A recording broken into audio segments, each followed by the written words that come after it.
નમસ્કાર જૈન મિત્રો, આજે વાત કરવી છે વિદ્યા સહાયકની જે ઉમેદવારો છે એ છેલ્લા 1.5 મહિનાથી રાહ જોઈ રહ્યા હતા. 24/7/25 ના રોજ જે વિદ્યા સહાયકની ભરતી છે એ કોર્ટ કેસના લીધે છે એ સ્થગિત થઈ ગઈ હતી. ત્યારબાદ છે આખી કોર્ટના આદેશ મુજબ જોવા જાય તો કમિટીની રચના કરવામાં આવી. કમિટીએ છે ઉમેદવારોને સાંભળ્યા, બધું આખો ડેટા છે એ ડેટા કલેક્ટ કર્યો. ત્યારબાદ છે એના ઉપર એનાલિસિસ ને જે કંઈ કરવાનું હોય એ બધું કરી અને આખું ગુજરાત રાજ્ય પ્રાથમિક શિક્ષણ પસંદગી સમિતિને છે એટલે આપણી ભરતી સમિતિ, એ ભરતી સમિતિને આખો છે એ રિપોર્ટ ટૂંકમાં અહેવાલ છે રજૂ કર્યો અને એને આધીન છે એ વિદ્યા સહાયકની ભરતી છે ફરીથી જોવા જાય તો આજે છે રીસ્ટાર્ટ થઈ ગઈ છે અને ભરતી પ્રક્રિયા છે આગળ વધી રહી છે. તો એ તમામ ભરતી બાબતે છે આજના વિડીયોની અંદર વાત કરવી છે. તો સૌથી પહેલા તો આજના વિડીયોની અંદર છે એ સામાજિક વિજ્ઞાનનું છે જનરલ રાઉન્ડ મતલબ પ્રથમ તબક્કો છે આવી ગયો છે. પ્રથમ તબક્કાનો કટઓફ છે અંદાજિત કેટલું રહી શકે, ત્યારબાદ જોવા જઈએ તો કેટલું મેરિટ હોય તો તમે સેફ ઝોનમાં કહેવાય અથવા સેફ ઝોનમાં આવવા માટે તમે તમારી રીતે કયો પ્રયત્ન કરી શકો જેથી કરીને સેફ ઝોનમાં તમે આવી શકો. અને વિડીયોના અંતમાં છે ગણિત વિજ્ઞાન અને ભાષાના ઉમેદવારોને છે અંદાજિત ક્યારે બોલાવી શકે એ વાતચીત કરવાની છે. તો સૌથી પહેલા તો જોવા જઈએ તો આખું છે એ સર્ક્યુલર ઠરાવને આધીન છે આખી ભરતી છે આગળ વધી રહી છે. વિદ્યા સહાયકની વાત કરીએ તો આપણે સામાજિક વિજ્ઞાન છે એનો આજે જોવા જઈએ તો પ્રથમ તબક્કો છે એ મુકાઈ ગયો છે અને સૌથી પહેલા છે એ એસએસ વાળાને બોલાવેલા છે જિલ્લા પસંદગી માટે. ત્યારબાદ છે ગણિત વિજ્ઞાન અને ભાષા વાળાને ક્યારે બોલાવી શકે એ પાછળથી આપણે વાતચીત કરીશું. સૌથી પહેલા જોવા જઈએ તો જનરલ તબક્કો છે, પ્રથમ તબક્કો છે એનું જનરલ મેરિટ છે એ એસએસ નું 72.6124 અટકેલું છે અને દિવ્યાંગ જૂથ એટલે પીએચ કેન્ડિડેટ નું મેરિટ આપેલું છે. હવે જોવા જાય તો એસએસ ના જે ઉમેદવારો છે જિલ્લા પસંદગી માટે સોમ મંગળ બુધ અને ગુરુ મતલબ 22 23 24 અને 25 આ 4 દિવસ છે એસએસ વાળાનો છે પ્રથમ રાઉન્ડ છે જિલ્લા પસંદગીનો ચાલશે. ત્યારે ઉમેદવારોને છે લગભગ 1501 સુધીના તમામ ઉમેદવારોને છે એ જિલ્લા પસંદગી માટે બોલાવેલા છે. તો 4 દિવસ છે એસએસ નું ચાલશે. ત્યારબાદ જોવા જાય તો તમામ મિત્રો જેટલા પણ હોય એસએસ ના ઉમેદવારો એ જિલ્લા પસંદગી માટે જશે. હવે જોવા જઈએ તો સેફ ઝોનમાં તમે આમાં જનરલ નું મેરિટ ગણી લ્યો કે 72 સુધી અટકેલું છે. એનાથી પણ નીચું મેરિટ આવશે ક્યારે કે ઉમેદવારો છે જિલ્લા પસંદગી માટે વધુમાં વધુ ઉમેદવારો છે ગેરહાજર રહેશે તો મેરિટ છે હજુ પણ નીચું આવવાની સંભાવના લાગી રહી છે. બીજો જે રાઉન્ડ આવશે એ કોનો આવશે તો જનરલ પ્લસ કેટેગરીનો. પહેલો રાઉન્ડ જનરલ નો એટલા માટે છે કે જનરલની જેટલી પણ સીટો હશે એ કોઈ ઉમેદવાર માની લો કે જનરલમાં મોટા ભાગના લે છે પરંતુ પોતાના જિલ્લાની અંદર કેટેગરીની જગ્યાઓ માની લો કે ફૂલ થઈ જાય છે તો એ ઉમેદવાર કેટેગરી ક્લેમનો ઉપયોગ કરશે. એટલે પહેલા જે 1500 ને એટલા માટે બોલાવી રહ્યા છે જનરલ રાઉન્ડ તરીકે. પછી જેટલી જગ્યાઓ જનરલ અથવા કેટેગરીમાં ખાલી રહેશે એને આધીન છે બીજો રાઉન્ડ આવશે. તો જનરલ ની અંદર છે 72.61 ને આડેગાળે મેરિટ અટકેલું છે. હવે આનાથી નીચું પણ મેરિટ આવી શકે જિલ્લા પસંદગીમાં જો વધુ ઉમેદવાર ગેરહાજર રહે તો.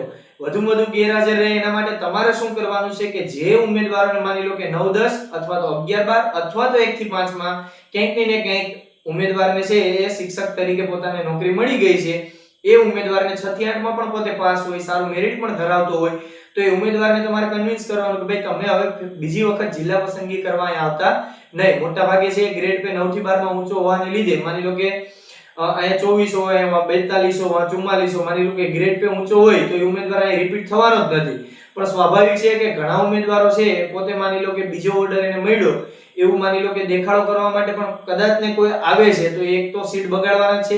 એટલે તમારા કોન્ટેક્ટમાં જેટલા પણ ઉમેદવારો હોય એ તમામ ઉમેદવારને તમે તમારી રીતે સમજાવજો કે ભાઈ તમને ઓલરેડી મળી ગયું છે તો તમે અહીં રિપીટ ન થતા. બીજું કે કોઈ ઉમેદવાર માની લો કે એસએસ માં કે મેથ સાયન્સ કે ભાષામાં એને 6 થી 8 માં પણ સારું મેરિટ હોય અને પોતે આવવાના જ નથી તો એક મેસેજ અથવા તમારા કોલ લેટરમાં તમારા નંબર ને બધું હોય બ્લર કરી અને તમે તારે મેસેજ સાથે મોકલજો કે મને 9 10 માં અથવા 11 12 માં ફલાણી જગ્યા મને મળી ગયું છે તો 6 થી 8 માં છે મારું જિલ્લા પસંદગી કરવા હું નથી જવાનો, જેથી કરીને મારા બદલે મારા બીજા કોઈ ભાઈ બહેનને છે એ જિલ્લા પસંદગી કરવાનો લાભ મળે ને વધુ ઉમેદવારને રોજગારી મળે.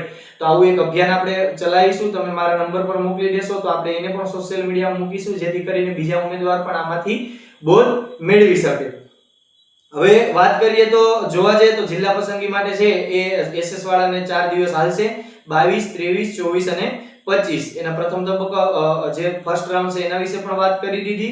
સેફ ઝોનમાં આવવા માટે તમારે તમારા સાથી મિત્રોને કહેવાનું છે કે જિલ્લા પસંદગી અન્ય કોઈ જગ્યાએ નોકરી કરતા હોય તો અહીંયા જિલ્લા પસંદગી કરવા ન આવે અને નીચું મેરિટ તો જ તમે લાવી શકશો. અત્યારે તમને આ વસ્તુ છે એ નહીં સમજાય, પરંતુ જ્યારે માની લો કે બોર્ડર ઉપર હશો અને તમે રહી જતા હશો ત્યારે તમને આની વેલ્યુ સમજાશે. એટલે વિડીયોને છે વધુમાં વધુ જેટલા પણ ઉમેદવારો હોય, જેટલા પણ ટેટટાટના ગ્રુપ હોય, તમામ ગ્રુપ સુધી આ વિડીયોને મોકલજો.